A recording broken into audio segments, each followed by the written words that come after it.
Shalom à Yehuda, Shalom à Ephraïm, au tout Israël. Dans le beau nom de Yahshua HaMashiach, ben Yahweh, notre Elohim. Amen. Aujourd'hui, lecture dans Devarim, chapitre 18, pour la paracha Shoftim. Il n'est accordé au pontife, descendant de Lévi, à la tribu de Lévi en général, ni part ni héritage comme au reste d'Israël. C'est des sacrifices de Yahweh et de son patrimoine qu'ils subsisteront.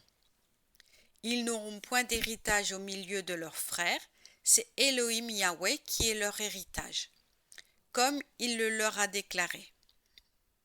Voici quel sera le droit du haut pontife par le peuple. Par quiconque tuera une bête, soit de gros ou de menu bétail, il en donnera au pontife l'épaule, les mâchoires et l'estomac. Les prémices de ton blé, de ton vin, de ton huile, les prémices de la toison de ton menu bétail, tu les lui donneras. Car c'est lui que Yahweh, ton Elohim, a désigné entre toutes les tribus, pour remplir en permanence son ministère au nom de Yahweh, de père en fils à jamais. Lorsque le Lévite, quittant l'une de tes villes, une localité quelconque en Israël où il habite, viendra de son plein gré à l'endroit élu par Yahweh, il pourra servir au nom de Yahweh son Elohim, comme tous ses frères les Lévites qui se tiennent là devant Yahweh.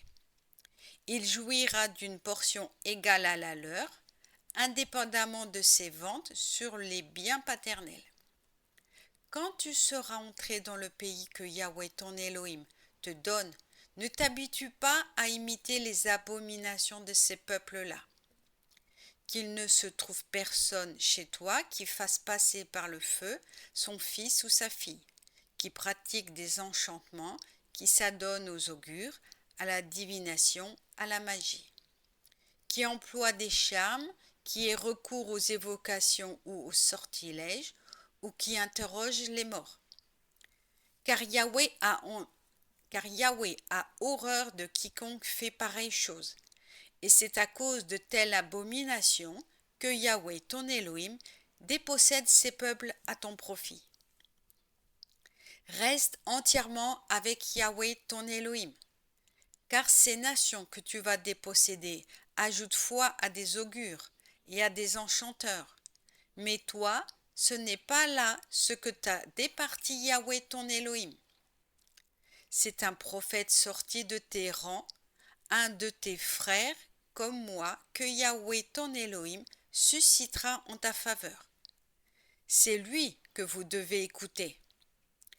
Absolument comme tu l'as demandé à Yahweh ton Elohim au mont Horeb, le jour de la convocation, quand tu as dit « Je ne veux plus entendre la voix de Yahweh mon Elohim, et ce feu intense, je ne veux plus le voir, de peur d'en mourir. » Et Yahweh me dit alors « Ils ont bien parlé. Je leur susciterai un prophète du milieu de leurs frères, tel que toi, et je mettrai mes paroles dans sa bouche, et il leur dira tout ce que je lui ordonnerai. Et alors, celui qui n'obéira pas à mes paroles, qu'il énoncera en mon nom, c'est moi qui lui donnerai compte, qui lui demanderai compte. Toutefois, si un prophète avait l'audace d'annoncer en mon nom une chose que je ne lui aurais pas enjoint d'annoncer, ou s'il parlait au nom d'une divinité étrangère, ce prophète doit mourir. Mais, diras-tu en toi-même, comment reconnaîtrons-nous la parole qui n'émane pas de Yahweh?